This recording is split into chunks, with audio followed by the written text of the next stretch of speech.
26শে জানুয়ারি, 1লা মে এবং 15ই আগস্ট, এই 3টে দিন আমাদের কলেজ স্ট্রিটে পুরনো বইয়ের বইমেলা বসে। আজকে 2026 সালের 15ই আগস্ট সকালবেলা পতাকা তোলার পরে আমরা চলে এসেছি এই কলেজ স্ট্রিটে।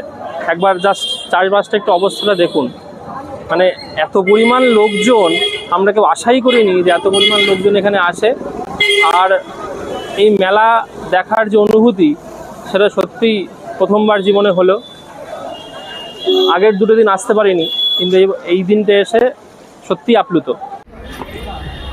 দেখুন কিভাবে লোকজন লিটারালি হামলে পড়ে বৃষ্টি, রোদ, গরম উপেক্ষা করে হাজির হয়েছে এখানে।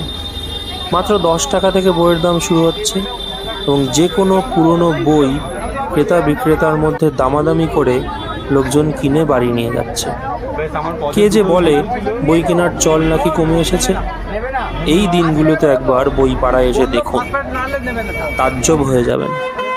বাংলা, ইংরাজি, ছোটদের বই, বড়দের বই শুধু নয়, একটু খুঁজলেই পেয়ে যেতে পারেন বিভিন্ন দুষ্প্রাপ্য বইও। আর আমি কি বই কিনলাম তা তো আপনাদের দেখাবই, একটু জাস্ট অপেক্ষা করতে হবে।